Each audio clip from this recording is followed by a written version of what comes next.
여러분은 수타 소바 전문점을 방문하여 일행과 함께 주문 시 음식이 동시에 제공되지 않은 적이 있으신가요?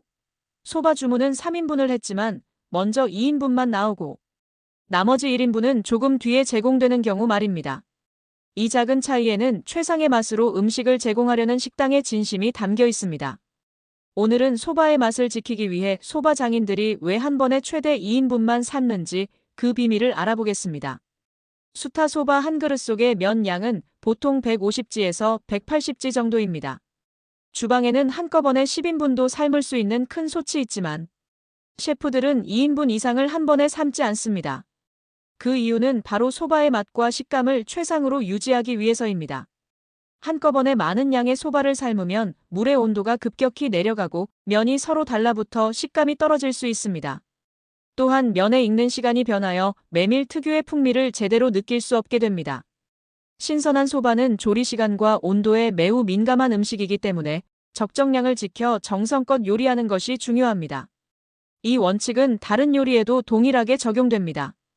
예를 들어 새우튀김을 만들 때도 마찬가지입니다. 튀김솥의 크기에 따라 한 번에 튀길 수 있는 새우의 개수가 정해집니다. 만약 바삭한 식감을 위해 한 번에 3개씩 튀겨야 하는데 시간 절약을 위해 6개를 한꺼번에 튀기면 어떻게 될까요?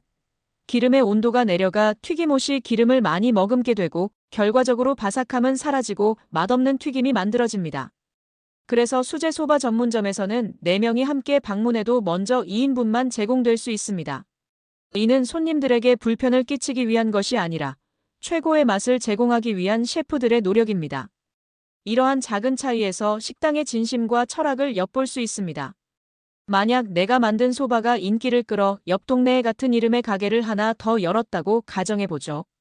소바를 만들고 삶는 일은 익숙할지라도 두 곳의 맛을 동일하게 유지하는 것은 생각보다 만만치 않습니다. 한 곳에서만 운영할 때는 모든 열정과 정성을 쏟아부었지만 두 곳의 가게를 운영하면서 그 집중도가 분산될 수밖에 없습니다. 한 번에 삶는 소바의 양은 2인분인데 6인분을 삶아 품질을 떨어뜨릴 수 있다는 거죠. 이는 결국 새우튀김이나 소바 품질의 저하로 이어지게 됩니다. 장사가 어려워질 때 식당 운영자들은 메뉴를 늘리는 등의 여러 가지 전략을 고민합니다. 그중 가장 중요한 것은 고객 우선의 마인드를 유지하는 것입니다. 혹시 주방이 셰프 우선으로 운영되고 있지는 않은지 점검해 볼 필요가 있습니다. 고객의 만족보다 셰프의 편의나 관습에 따라 운영된다면 이는 장기적으로 식당의 성과에 부정적인 영향을 미칠 수 있습니다. 특히 전통이 있는 식당일수록 이러한 점검이 필요합니다. 오랜 기간 유지해온 방식이 시대의 변화에 뒤처지거나 고객의 니즈와 맞지 않을 수 있기 때문입니다. 전통을 지키는 것도 중요하지만 그 전통이 고객에게 어떻게 전달되고 있는지 주기적으로 살펴보아야 합니다.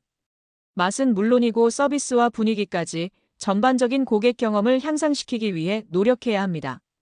셰프의 철학과 자부심도 중요하지만 결국 식당의 존재 이유는 고객에게 최고의 식사를 제공하기 위함입니다.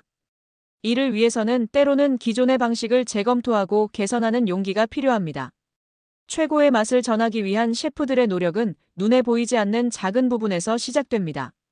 수타 소바를 한 번에 2인분씩만 삶는 것, 새우튀김을 도 한 번에 많이 튀기지 않는 것입니다.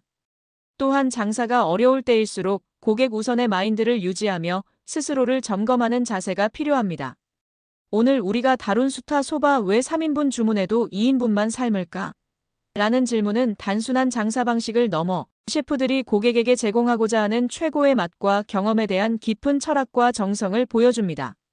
소바의 최상의 맛과 식감을 지키기 위해 한 번에 2인분씩만 삶는 것은 고객 우선의 마인드에서 비롯된 것입니다. 이는 새우튀김 같은 다른 요리에도 동일하게 적용되어 조리 과정에서의 작은 차이가 경쟁점과의 차이를 만들어냅니다. 또한 규모 확장이나 어려운 경영 환경에서도 이러한 기본 원칙을 지키는 것이 식당 생존에 얼마나 중요한지 알 수 있습니다. 전통을 유지하면서도 고객의 니즈에 부합하고 끊임없이 스스로를 점검하며 개선해 나가는 자세가 필요합니다. 수타 소바에 대한 정성과 철학이 담긴 조리법과 운용 방식으로 손님들에게 진심으로 다가가는 것이 가장 중요합니다. 다음에 손으로 만드는 소바 전문점을 방문하실 때는 맛에 대한 셰프들의 이러한 숨은 노력과 진심을 떠올리며 더욱 깊은 풍미와 만족감을 느껴보시면 좋겠습니다. 오늘은 여기까지입니다. 소바 강사 키리안이었습니다. 감사합니다.